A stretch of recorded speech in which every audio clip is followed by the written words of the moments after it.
¿Qué tal? ¿Cómo andan? Bienvenidos a una nueva edición de Punto de Encuentro por TDC de Firmat, compartiendo como siempre el programa con Mariano Carreras. Mariano, ¿cómo estamos? Un gusto, Mauro Dalmazo, como bien dijo usted, compartiendo este momento, este espacio donde buscamos acercarnos al territorio, donde sumamos a alguien más para compartir con nosotros la palabra, para compartir la escucha, para saber en profundidad quiénes somos, qué somos.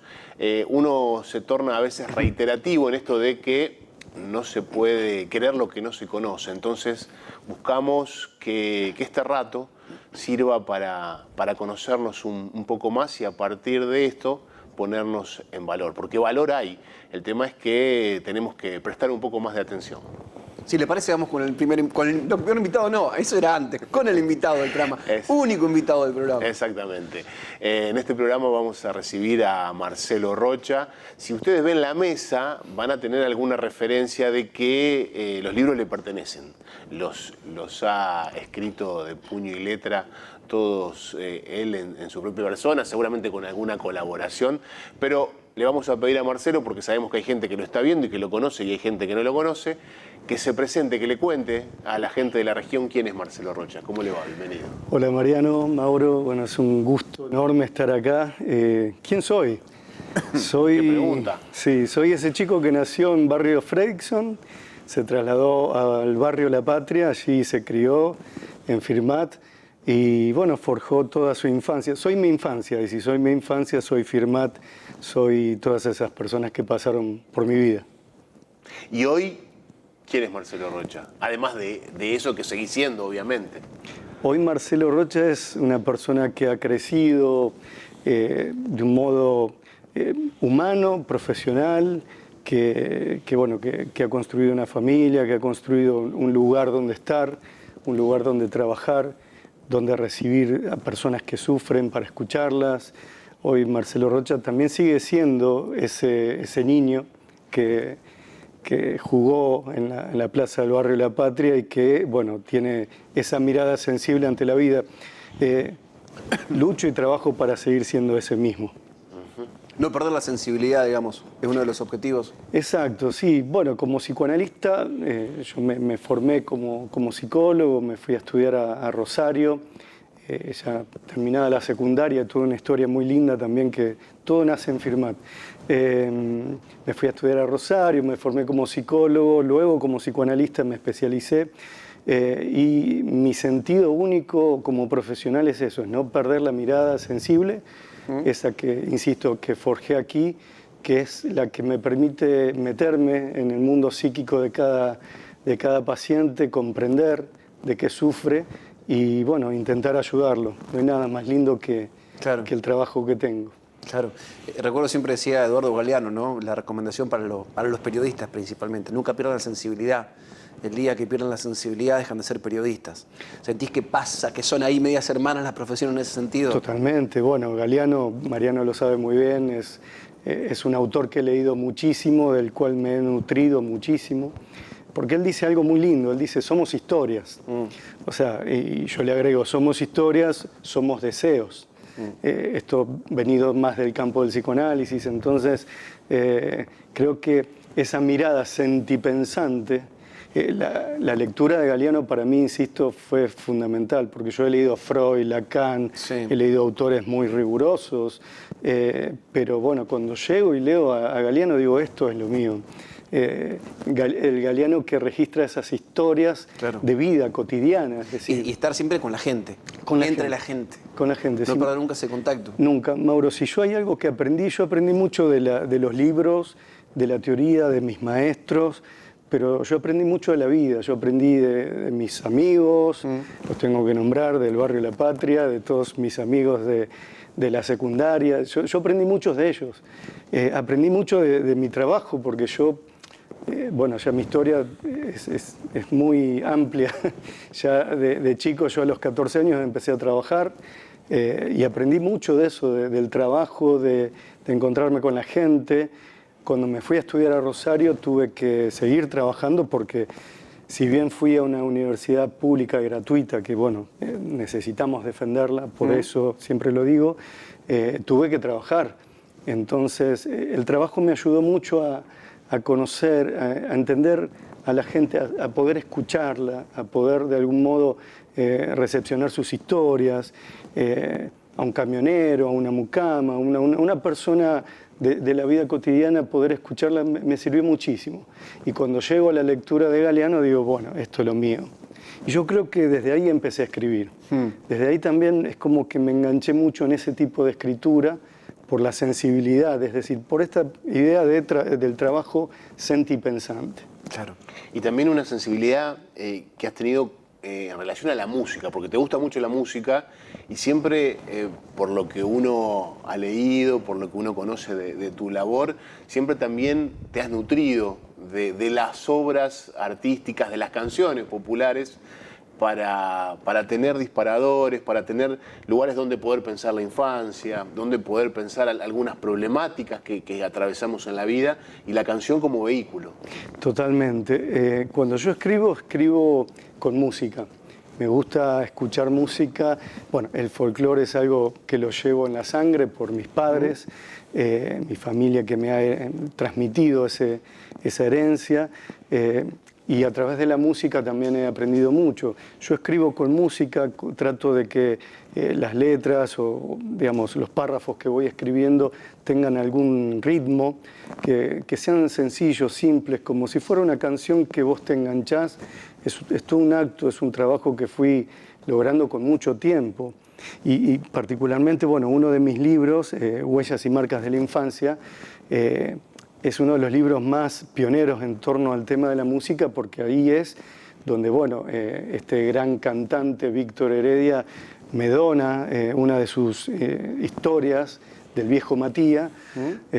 Yo escribo sobre esa canción, sobre lo que significó para Víctor Heredia escribir esa canción, y le termino interpretando toda la infancia. Él recibe el libro, me manda audios, me expresa su felicidad de lo lindo que le pareció el libro. Y bueno, eso va forjando cada vez más también en mí la idea de seguir escribiendo con música. Entonces ya invito a otros autores, a Fabián Gallardo, también estuvo dando vueltas en algunos de mis libros. Y bueno, eso para mí fue fabuloso, hasta que hace meses atrás estaba en Rosario, me suena el teléfono y era Víctor Heredia que me estaba llamando para agradecerme todo lo que había encontrado en ese libro. Imagínense, para mí era una cosa terrible. Y ahí dije, bueno, entonces voy bien, es por acá, ¿no? Es por acá. Marcelo, al principio dijiste, soy ese niño que nació en Barrio Fredrickson, que hizo su infancia y su adolescencia en Barrio La Patria. ¿Qué tiene ese niño, o qué buscas que no se pierda de ese niño en ese adulto que sos hoy? Bueno, particularmente eso, la mirada simple, la mirada sencilla, el poder mirar al ser humano de algún modo, de un modo muy humano, es decir, desde la simplicidad de la vida.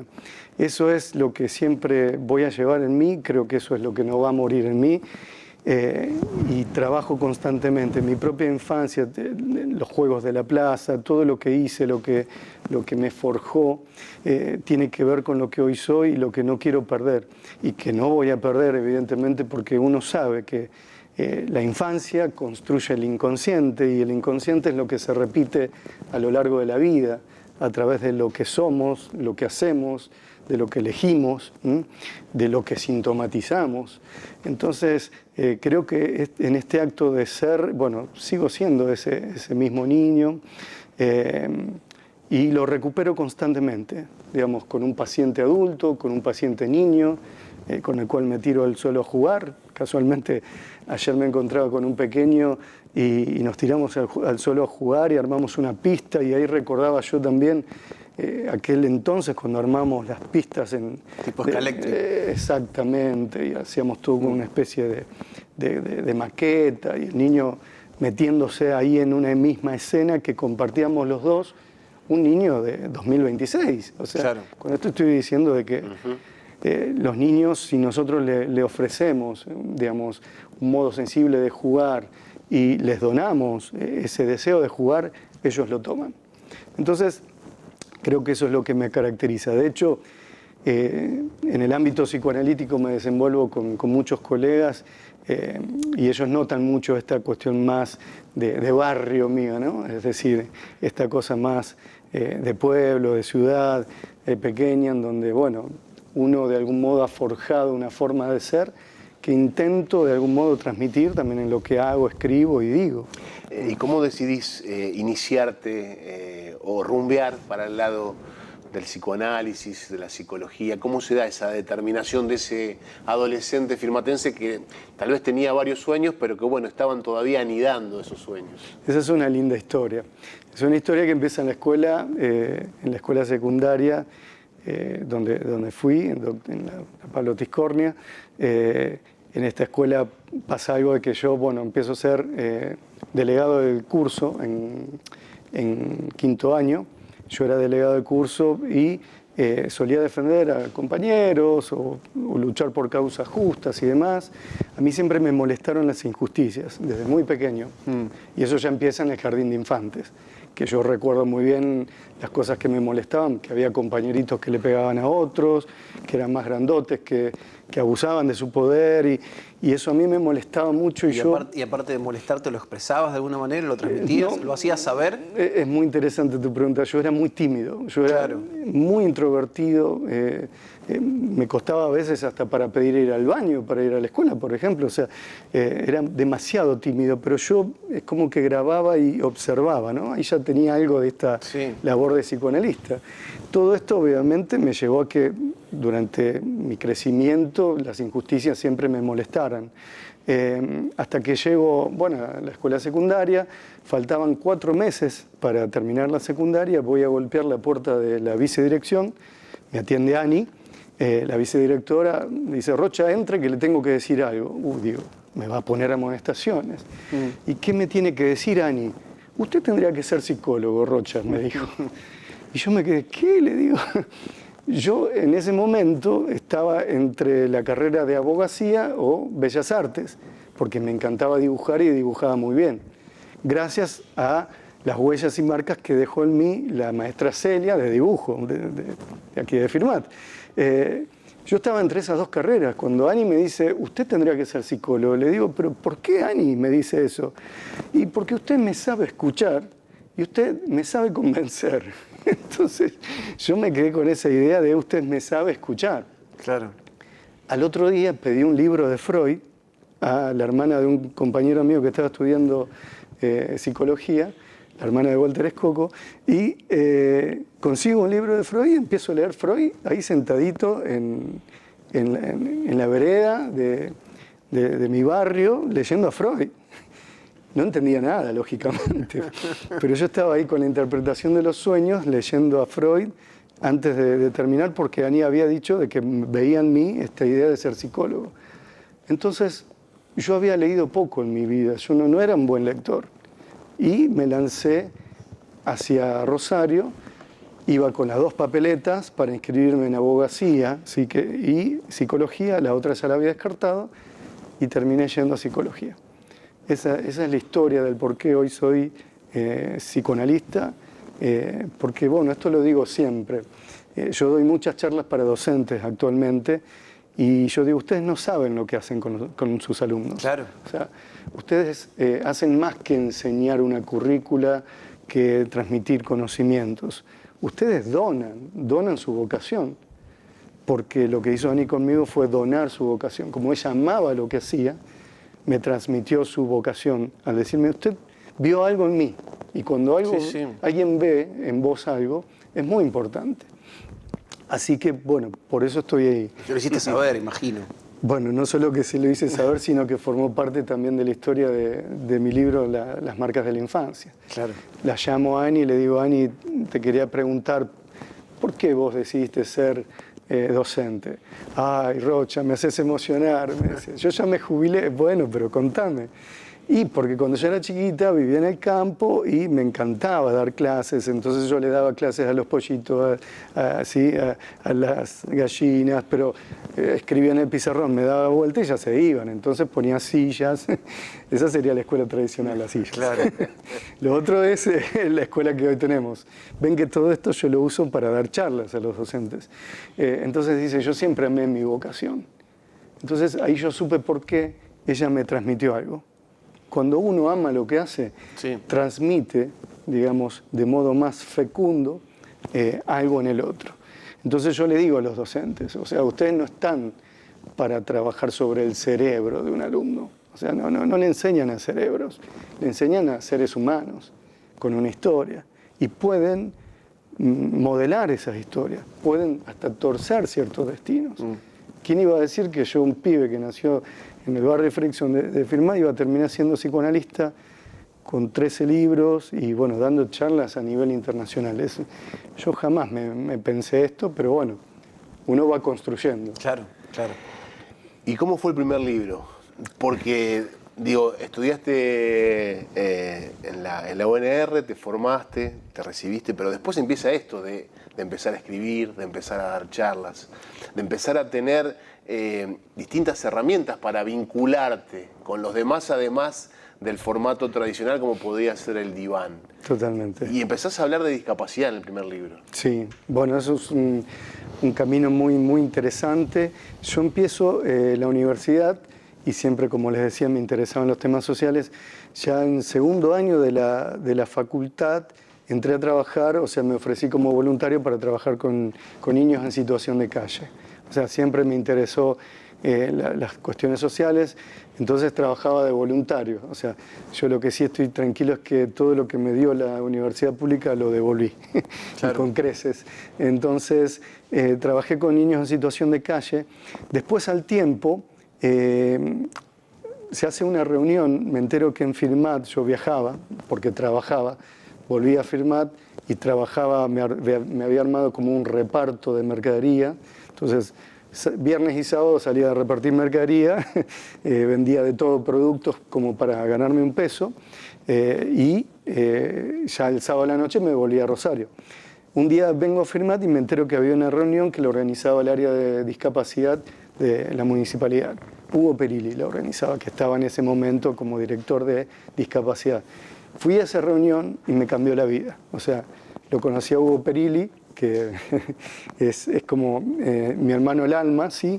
Y ahí fue donde empecé a investigar el tema de la discapacidad. O sea, nos empezamos a reunir todos los fines de semana, diferentes días, con Hugo, para leer, investigar, pensar. Armamos proyectos en Firmat, eran proyectos muy, muy locos, muy interesantes. Queríamos hacer cosas. Y me entero que Hugo tenía escrito su autobiografía. Yo ya venía, en la facultad ya estaba como finalizando, y venía empezando a deconstruir algunas teorías freudianas, porque ya estaba metido en el campo de la discapacidad, precisamente más en el campo del autismo. Yo ya en el 97 empecé a investigar el autismo. Cuando a nadie le interesaba, que éramos muy pocos los que lo investigábamos, yo estaba metido de lleno en el autismo. O sea que tengo toda la historia del autismo. Del autismo me lleva, bueno, a todo lo que venía haciendo con Hugo, que era el campo de la discapacidad. ¿Me siguen esta idea? Sí. Entonces me entero que Hugo tenía escrito su autobiografía y yo ya tenía algo escrito y le digo, Hugo, ¿y si armamos un libro? Dale, me dice. Entonces terminamos armando este libro, Vivir en la discapacidad, estructura subjetiva e imaginario social, que era la autobiografía de Hugo, más los aportes teóricos míos. Esto, lo maravilloso de esto es que yo siempre fui medio jugado, o sea, fui de ir hacia adelante. Entonces le digo, Hugo, vamos a pedirle el prólogo a Liliana Pantano. Liliana Pantano era la socióloga más importante del país que había introducido el concepto de discapacidad como un tema de orden social en Argentina. Entonces nos fuimos con Hugo a Buenos Aires, a una conferencia que dio Liliana, y cuando ella termina la conferencia, yo lo empujaba a Hugo con la silla, le digo, Liliana, ¿podemos hablar con vos? Sí. Le contamos del libro, le pedimos si quería hacer el prólogo, encantada nos dijo. Y eso fue Claro. un empezar y no terminar. De ahí en adelante, todos los años, empecé a escribir un libro. Esa es la historia de mi primer libro, que, o sea, está jalonada por lo que es Hugo Perilli, ¿no? O sea, que me marcó en todo lo que es el tema de discapacidad. Y en el tema de discapacidad te fuiste, como decías recién, metiendo cada vez más, revisando y planteando algunos conceptos, rompiendo también con algunos pensamientos. Vos hablás mucho, ahí lo apuntaba porque siempre lo marcás cada vez que te escucho, la diferencia entre inclusión y convivencia. Y vos marcás esto, la importancia de que hay que apuntar a lograr una convivencia. Es decir, no tanto esto de que te incluyo, sino de que habitamos juntos. Exactamente, eso es un concepto que empecé a trabajar hace mucho tiempo y todo esto de producto de toda la práctica. Yo trabajé en escuelas especiales, centros educativos terapéuticos, me metí en proyectos sociales, bueno, ya después podemos hablar algo del tema de fundación, deporte y demás. Entonces yo veía algo que lo comprobaba en la práctica. A mí siempre me interesó confrontar la teoría con la práctica, que sirva lo que digo. Entonces yo decía, podemos hablar de inclusión, pero si no hay convivencia verdadera, la inclusión se cae, o sea, es una inclusión a medias, es una pseudo-inclusión. Entonces dije, no, es hora de empezar a hablar de la importancia de que la convivencia es la base de la inclusión educativa y social. Entonces empecé a jugar con esa idea y terminé de escribir este libro, La convivencia como base de la inclusión escolar, que fue un libro que fue premiado en la Feria Internacional del Libro. Tuvo una mención de honor, eso fue para mí increíble, como un escritor que se fue formando de a poco. Entonces trabajé mucho con ese concepto, con esa idea, como vos decís, Mariano, de construir muchas teorías. O sea, tuve que leer la teoría del duelo de Freud para reinterpretarla a la luz de lo que es la discapacidad. O sea, Freud dice de que estar de duelo es perder un ser exterior, que yo en un primer momento amé, es decir, un ser exterior, un ser amado, que yo libidinicé, que yo amé, que le di algo de mí y lo pierdo, entonces eso me genera como un vacío. O sea, estar de duelo significa eso, decía Freud, o algo que haga sus veces, decía, la patria, un ideal. Perdí algo exterior, decía Freud. Pero yo trabajaba con personas con discapacidad que perdían un brazo o la función del brazo. Entonces digo, no, la teoría freudiana hay que repensarla. Digo, hay duelo cuando pierdo algo propio, no externo. Entonces, sí, había duelo, porque amé a mi cuerpo cuando fui niño. Desde muy pequeño yo amé a mi cuerpo. Y si yo amé mi cuerpo y pierdo una parte de mi cuerpo, entonces el duelo es por esa parte. Siempre se duele aquello que se amó, aquello que tiene un lugar psíquico en tu mundo. Entonces empecé a jugar con teorías, de construir ideas, y eso es una de mis pasiones más interesantes. De hecho, en muchos de mis libros hay muchas teorías que son propias, que son un poco las que les gustan a los docentes porque bajo el psicoanálisis a una forma muy clara y sencilla, ¿no? Y lo haces también mediante la práctica, porque, digo, en paralelo a esto de repensar algunos conceptos, de construir nuevos conceptos también, implementás prácticas como una escuela de tenis adaptado, como sumarte a la fundación de este tenista muy conocido, que ahora se me fue el nombre, Eduardo Schwartz, y empezar digamos, a generar esos espacios de convivencia y ver qué pasaba, si se abrían esos espacios y si algo de lo que vos pensabas después cuando se materializaba era realmente así o no. Digo, no te quedabas nomás con la filosofía del café o del cuarto ahí con la hoja en blanco, sino que salías a la cancha a ver cómo funcionaba y qué sucedía. Totalmente. Yo, por ejemplo, leía, yo trabajaba mucho, bueno, con autismo, con psicosis, que no es lo mismo, ya lo voy explicando, pero es muy complejo poder comprenderlo. Trabajaba con niños con psicosis, autismo, adolescentes con complejidades muy graves, y escuchaba el concepto de lazo social, que el lazo social estabiliza, permite anudar a aquellas personas que están desestabilizadas o por cuestiones de brotes psicóticos, etc. Entonces, Siempre jugué al tenis, porque para jugar al fútbol siempre fui muy malo, entonces aprendí a jugar al tenis y empecé a jugar muy bien. Un compañero que quiero mucho, Sergio Rulo, se recibe un día de profesor, yo ya me había recibido, profesor de tenis, me dice: Marcelo, quiero hacer algo, quiero ofrecer algo a la sociedad, vos trabajás en discapacidad, no sé, ¿qué podemos hacer? ¡Ping! Me vino la idea enseguida, hagamos una escuela de tenis adaptado. Claro. Yo no sabía lo que estaba diciendo, porque nunca lo había hecho. ¿Y cómo? Bueno, mira, yo tengo contactos con asociaciones civiles, podemos generar un espacio, llamamos que vengan las asociaciones con los chicos, con los jóvenes a la cancha y les enseñamos. ¿Y cómo? No sé, pero hagámoslo. Bueno, y lo hicimos. Fue una cosa maravillosa, porque se armó la primera escuela de tenis, después la segunda, la tercera, la cuarta, hasta que lo conocimos a Eduardo Schwank.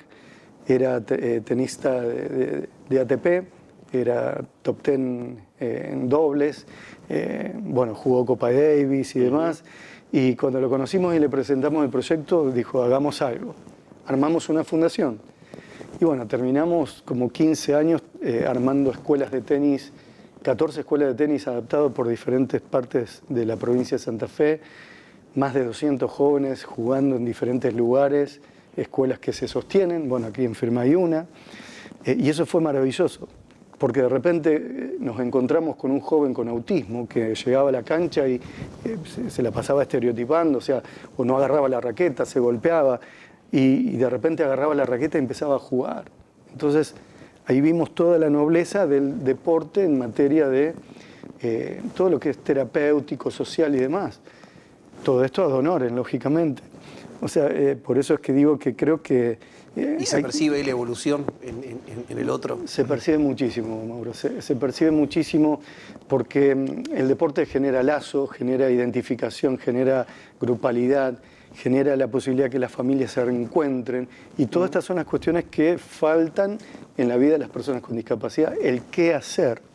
Entonces, esto fue una experiencia genial, que bueno, escribí 2 libros en materia de deporte, están por ahí, y en uno de esos libros también participa Nalbandián, escribe un texto. Bueno, después hicimos un cortometraje para una cadena de televisión muy importante con el Guille Coria. Son cosas muy, muy fuertes que fueron pasando, que bueno, que lo más importante era lo que dejábamos a estos jóvenes, ¿no? ¿Te quedas un rato más? Sí, sí. Hacemos una pausa comercial. Un placer. Estamos charlando con Marcelo Rocha en Punto de Encuentro. Pausa, ya volvemos.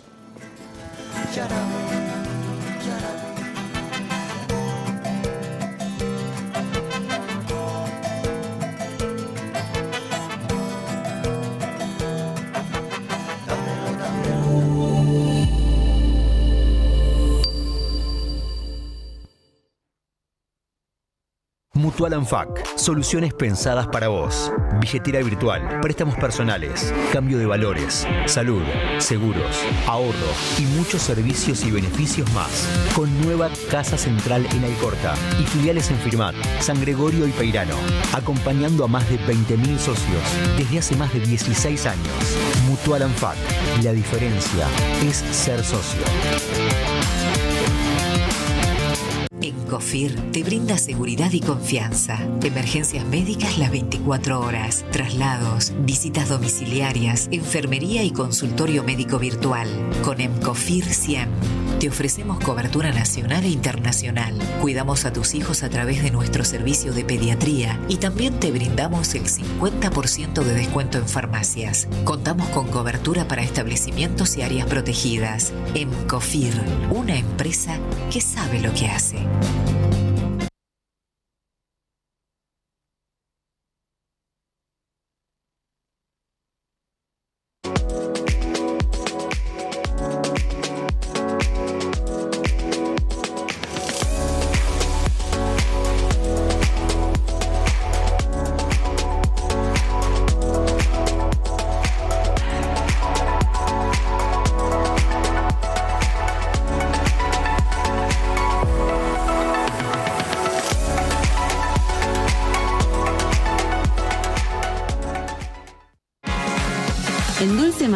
podrás encontrar un mundo de golosinas, salados, cotillón y muchas cosas más para todos los eventos y ocasiones de tu vida. Aceptamos todos los medios de pago sin recargo alguno y tenemos muchas promociones para cuidar tu bolsillo. Seguinos en nuestro Instagram @dulcemaniafirmat o ingresá a dulcemaniashop.com.ar para hacer tus pedidos sin moverte de tu casa. Encontranos de lunes a sábados de 9 a 20-30 horas en Córdoba 845 Firmat, Santa Fe. Dulce Manía, un mundo de golosinas y cotillón.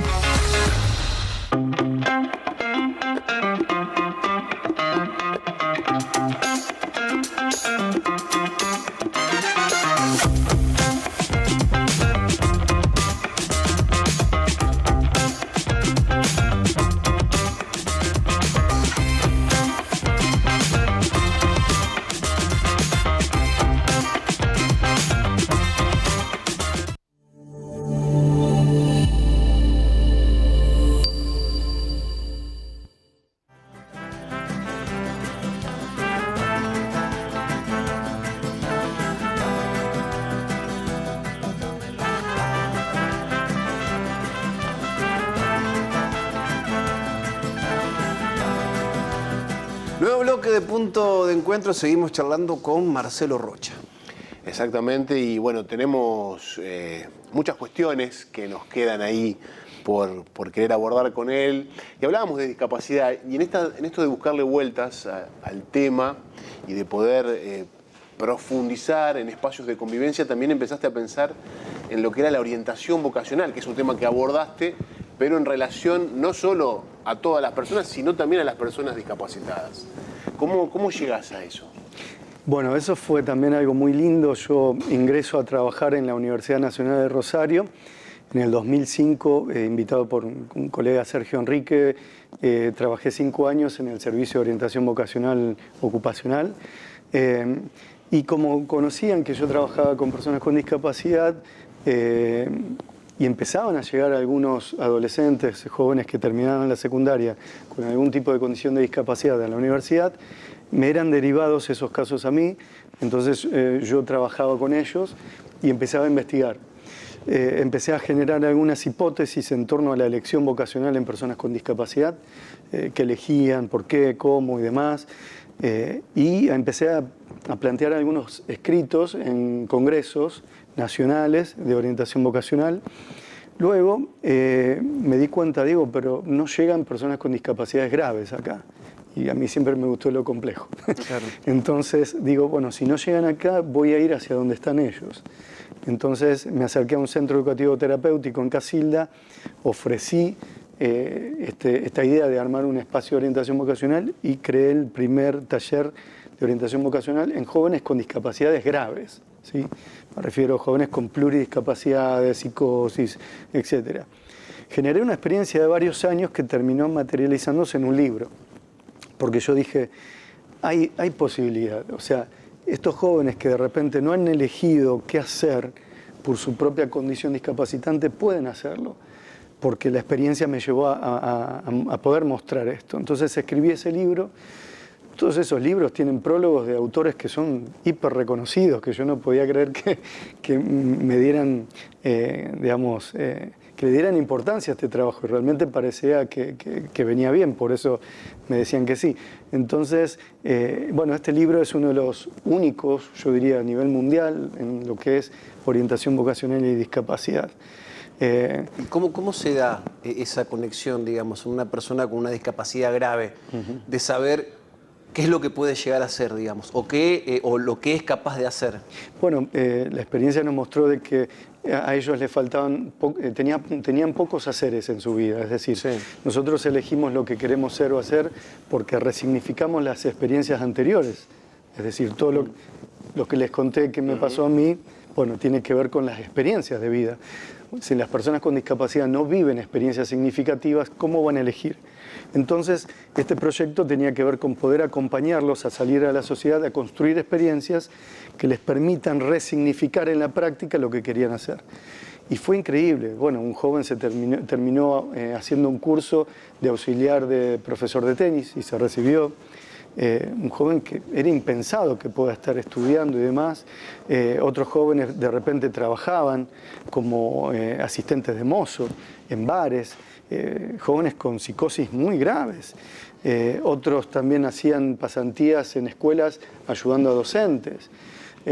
Y todo esto me permitió darle un giro en torno a la orientación vocacional en personas con discapacidad. Y eso me impulsó a crear el Área Nacional de Discapacidad en APORA, que es la Asociación Argentina de Orientadores Vocacionales. Yo fui el creador de ese área, que hoy es muy reconocida a nivel nacional y diría también internacional.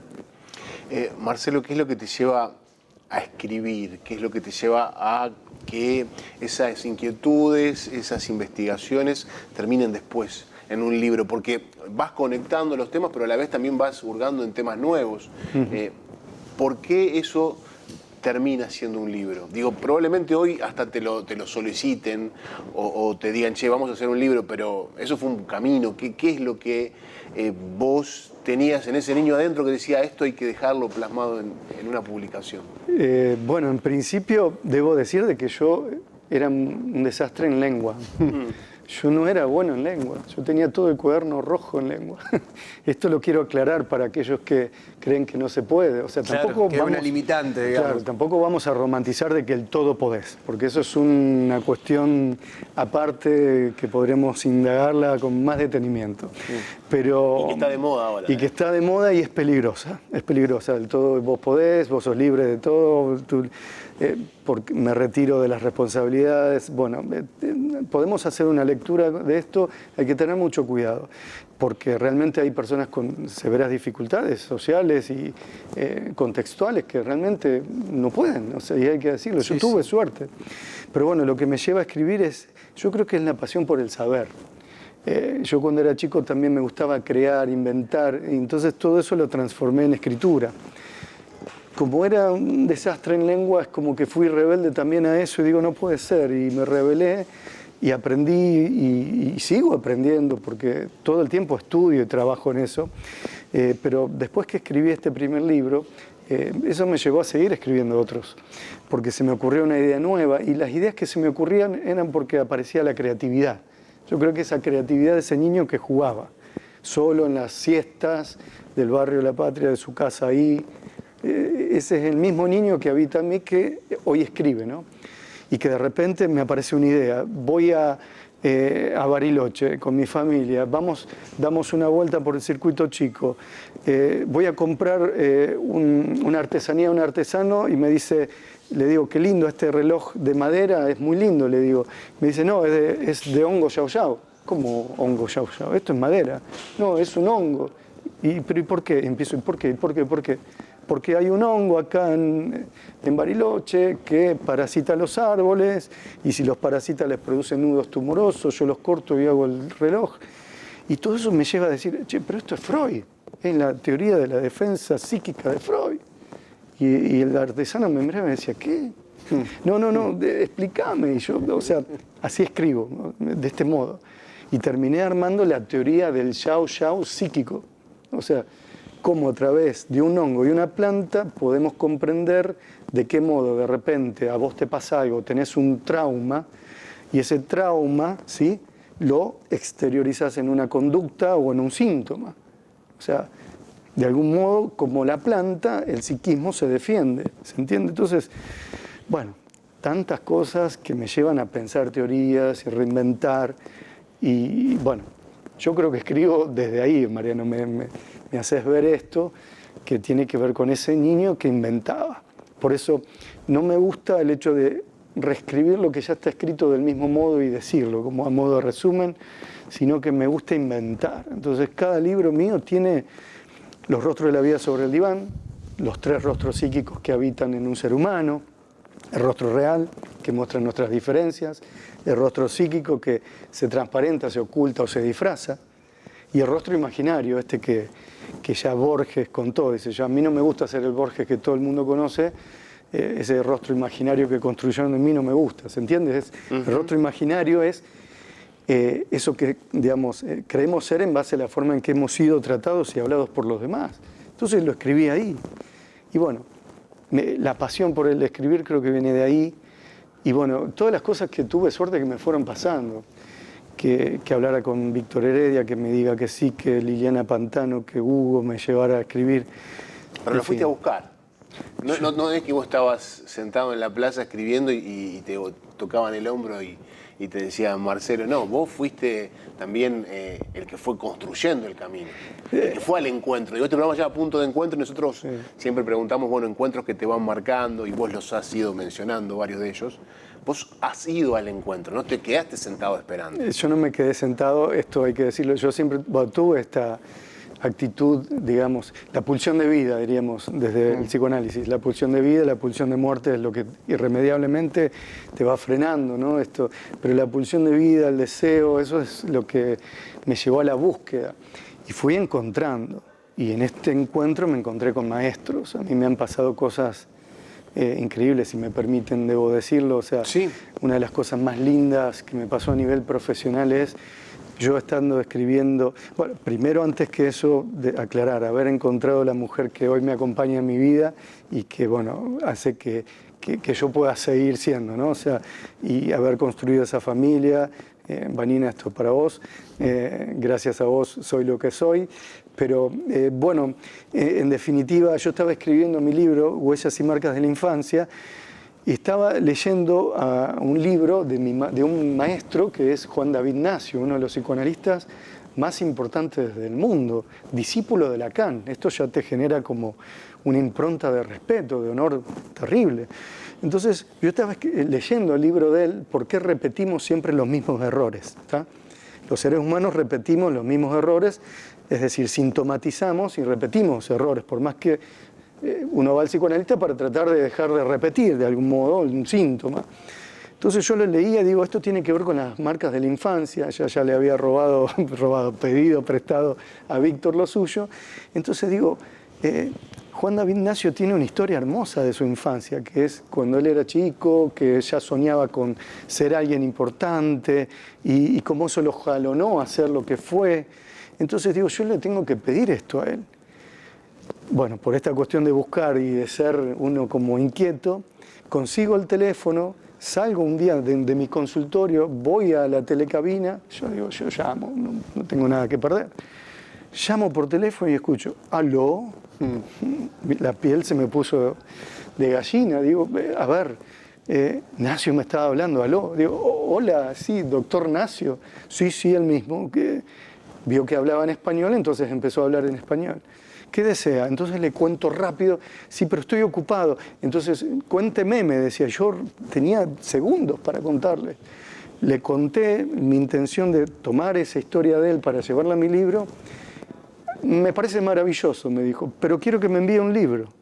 Nacio me estaba diciendo esto. Entonces, cuelgo, salgo, creo que ese día ya no puede ser más nada de la felicidad que tenía. Escribo, se lo mando, me manda un mensaje hermoso. Y yo digo, al tiempo digo, nació en Rosario y no tiene un honor y causa en Rosario. Entonces yo era docente de la facultad y tramité el honor y causa para Nacio. Al año le otorgamos el honor y causa a Nacio, él viene, compartimos 3 días maravillosos, donde ahí se forja una relación hermosa. Al año siguiente recibo un llamado de él y me dice, Rocha, me gustaría, yo estoy por organizar un coloquio internacional en Buenos Aires. Él me habla todo de ese modo, todo muy... Me gustaría que usted sea uno de los organizadores. Ah, yo, doctor, sí, cómo no. ¿Y quién va a estar? Y va a estar Isidoro Beck, Rolón, va a estar, también invité a muchos otros periodistas reconocidos. Yo, doctor, un firmatense, escuchando estas cosas. Bueno, yo no podía creer estas cosas. A la semana me vuelve a llamar, me dice, ¿cómo va? Bien. Bueno, yo quiero que usted hable también ahí.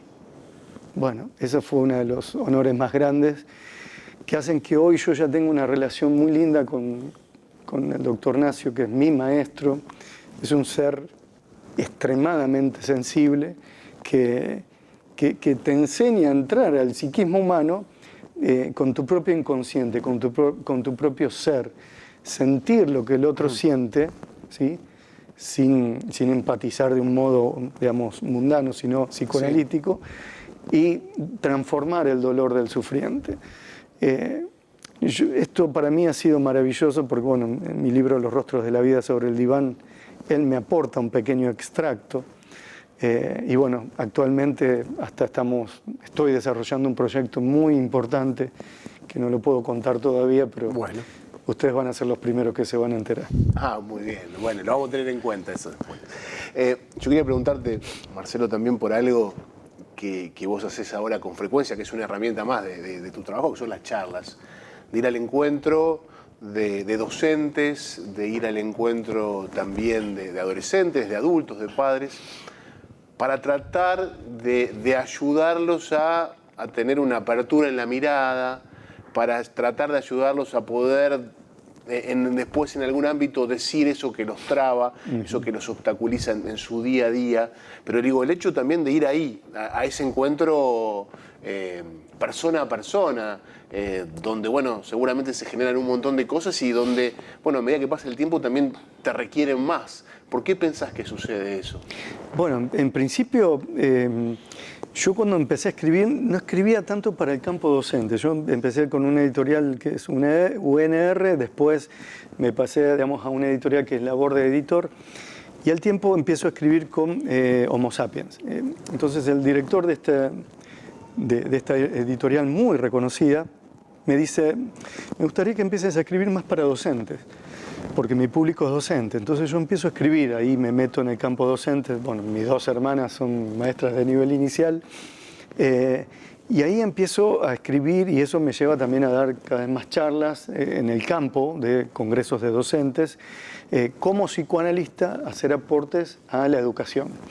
Yo creo que ellos lo toman y lo reciben en principio porque yo les hablo del modo en cómo se construye psíquicamente un niño, que es tan importante porque lo que tienen en las aulas son sujetos, seres humanos que se construyen psíquicamente. Yo no creo que un docente le pueda ver el cerebro a un alumno, no creo que le vea la dopamina, la noradrenalina, yo creo que le ve la mirada, el movimiento, el gesto, la voz, la imagen corporal.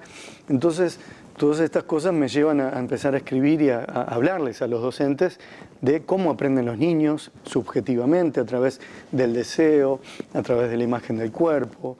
¿Qué pasa cuando un niño tiene dificultades para aprender? Hay sintomatologías, hay detenciones en el aprendizaje. Y todo esto, Mariano, es muy importante, esto que vos tocas, porque tiene que ver con particularmente lo que sucede en estas épocas, que es la patologización de la infancia. Eso hace que yo también empiece a hablar mucho en torno a el campo educativo, porque yo hablo en pos de la despatologización. ¿Cómo sería eso, digamos, para quienes no lo tienen claro? Hoy en día pareciera que en vez de ir niños van rótulos a la escuela de diagnósticos. Claro. Tengo un niño TEA, tengo un niño TNDO, escucha esto, trastorno negativista, desafiante, opositor, 4 años. Claro.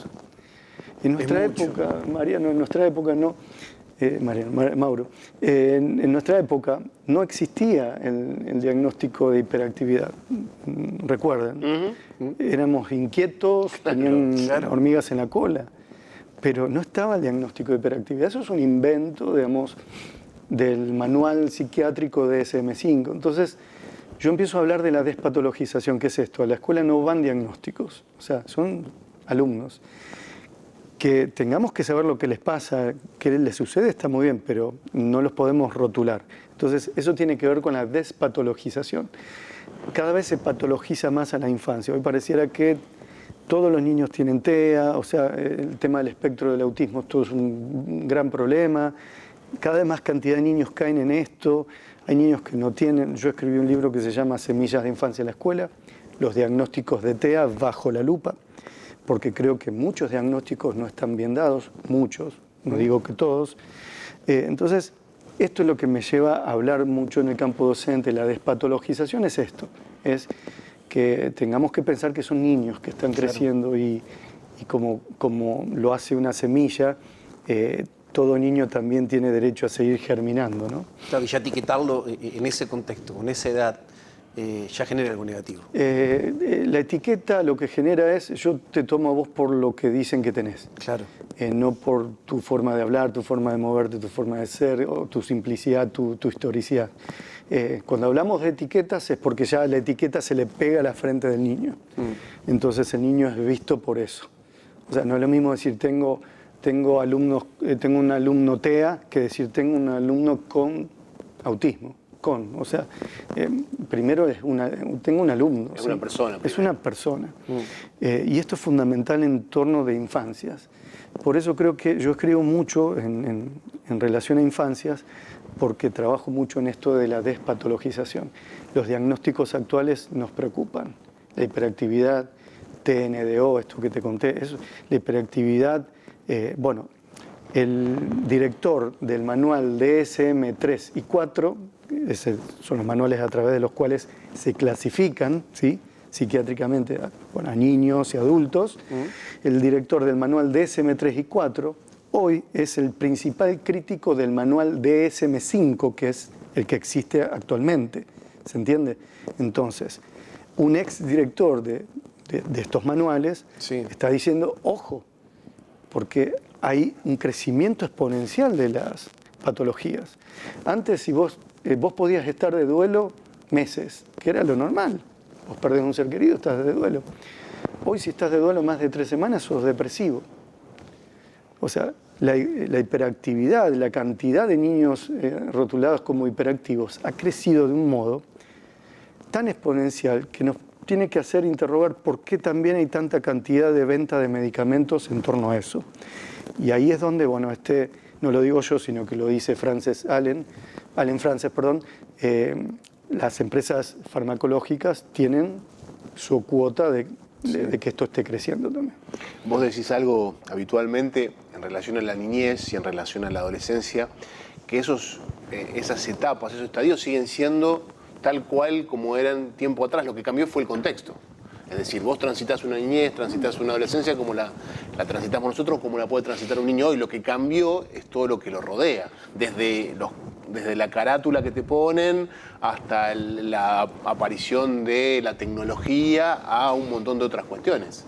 O sea, el ámbito que te rodea es lo que se modificó y lo que obliga a tener una mirada distinta, pero no el niño en sí o la adolescencia o la infancia. La infancia como etapa, la adolescencia siempre tiene lo mismo, o sea, generalmente se construye a través de diferentes acontecimientos que tienen que ir atravesando, psíquicos y sociales, que van atravesando los niños y los adolescentes.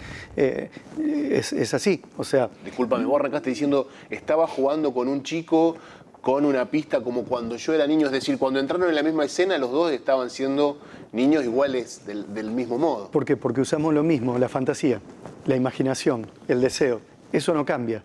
Lo que cambia, como vos muy bien marcás, es el contexto. En esto hay un autor contemporáneo, filósofo muy contemporáneo que leemos todos, que es Byung-Chul Han, que habla mucho de esto, también de las cuestiones actuales, de época y demás. Pero bueno, más allá de eso es esto, o sea, la época es lo que va marcando las diferencias. Bueno, el celular, la pantalla. Nosotros no fuimos criados de ese modo, o sea, claramente tenemos más potencial creativo en torno a esto. Un niño que queda atrapado con una pantalla, un niño de 4 años, queda atrapado en la bidimensionalidad de la pantalla. Y nosotros tenemos que crear la tridimensionalidad de la imaginación, la fantasía. Las cuestiones actuales, los adultos hoy trabajan y cada vez más, y las cuestiones de época son muy, muy fuertes, cómo impactan, ¿no? La retirada del Estado actual, es tan complejo esas cuestiones. Eso más que nada para pensarlo en las adolescencias.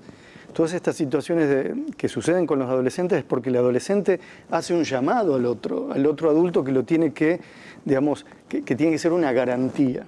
Si se van perdiendo las garantías, entonces aparecen las complicaciones, las crisis de la adolescencia, que tienen que ver con los pasajes al acto, con los abusos de sustancias, ¿sí?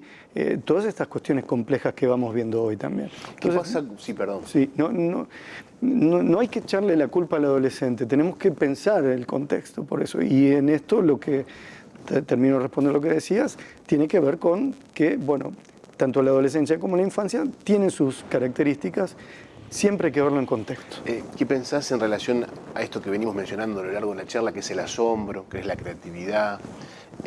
a partir de la irrupción tan fuerte de la tecnología, a partir de esta omnipresencia que tienen los aparatos en todos, en los adultos y en los niños, pero digo, los adultos tuvimos una experiencia previa, tenemos otros registros, pero si el niño tiene ese único registro, ¿qué pasa con el asombro, con la creatividad, con la imaginación de ese niño? ¿Qué puede pasar? Claramente queda coagulado, queda atrapado en una pantalla. No podemos darle pantallas a niños tan pequeños. Por lo menos hasta que hayan atravesado lo que conocemos como el complejo de Edipo, ¿no? 6, 7 años, no puede haber pantallas ahí. Porque en todo ese proceso primario de la infancia es el tiempo crucial, donde obviamente se conforma el cerebro y todas las conexiones sinápticas del cerebro, pero se conforma la subjetividad, es decir, la fantasía, el deseo, la creatividad. Si a un niño le das una pantalla, entonces el deseo queda atrapado ahí.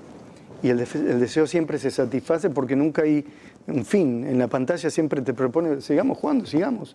No hay un corte. No termina nunca. No termina nunca. Vos leías el diario en el living de tu casa, terminaba la nota y sabías que terminaba, digamos. Vos mirabas un programa de tele y sabías que terminabas y tenías que esperar una miniserie la semana siguiente para seguir mirándola. Exacto. Acá no termina nunca, sigue siempre.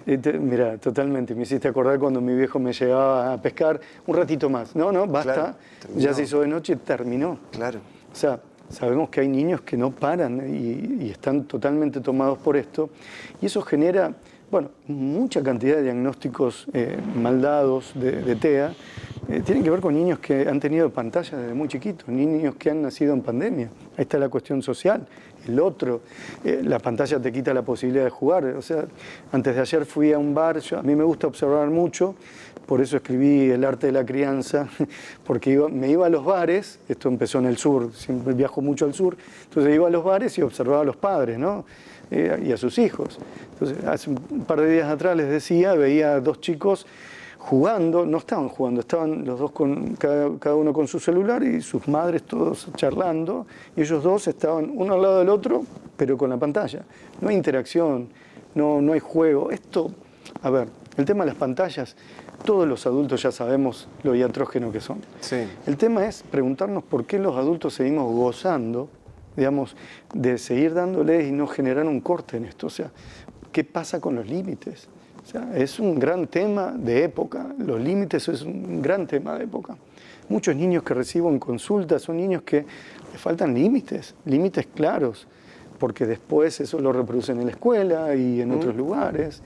Y el deseo tiene que estar acotado, tiene que tener un límite, porque si no lo tiene, la otra semana en el supermercado una mamá comprándole 20 paquetes de figuritas a un niño, y cuando lo miro al niño, porque yo siempre es como que pregunto, me preguntan por qué hablas, y bueno, porque a mí me interesa la infancia, entonces lo miro al niño y le digo, che, pero qué bien, 20 paquetes. Qué suerte que tenés, le digo. Y la madre me mira y me dice, lo que pasa es que tenemos que llenar el álbum. Claro. Esto del tenemos, es como el niño no me come, es decir, no te tiene que comer a vos no lo tenés que llenar, él lo tiene que llenar, él tiene que sentir. Entonces hay muchas cosas ahí para ser pensadas en temas de época, ¿no? Marcelo, cuando arrancamos la charla decías que eras ese niño que se crió en el barrio. ¿Qué conversan ese niño y ese adulto de hoy? ¿Qué cosas se dicen? ¿Se dicen algo? ¿Se revisan algunas cuestiones? ¿Se afianzan algunas ideas? Qué pregunta. Bueno, todo el tiempo están conversando, están dialogando. Cuando quizás Marcelo adulto dice, che, por acá quizás podés llegar un poquito más, que es típico de esta cuestión del adulto que se olvida de ciertas cosas. El niño le dice, no, pará, anda despacito, tranquilo, no te apures. Sin prisa pero sin pausa, le diría ese niño a ese adulto. Y el adulto le diría al niño, bueno, gracias por marcarme este camino, gracias por todo lo que me diste.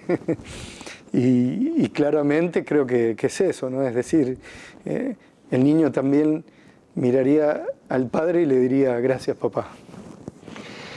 Punto de encuentro, se llama el programa, y siempre mencionamos, en el final les pedimos a quienes se sientan en ese sillón que nos digan 1 o 2 puntos de encuentro fundamentales de su vida, de su camino, hasta llegar al presente. 2 o 3 pueden ser también, ¿no? Los que Sí, vos sí. quieras. Bien, Claro. Primer punto de encuentro, Marcelo niño con él mismo en su infancia. El segundo punto de encuentro, Marcelo con todos los amigos del barrio La Patria, de la secundaria, de quien aprendió muchísimo. Y Marcelo, punto 3, con el profesional que hoy es, con todos los maestros que tiene alrededor y aún no lo puede creer. Gracias, Marcelo. Gracias, Marcelo. Gracias a Jorge. ustedes. Marcelo Rocha nos visitó en Punto de Encuentro. Gracias a ustedes por estar del otro lado. Espero que lo hayan disfrutado al igual que nosotros. Nos vemos en pocos días.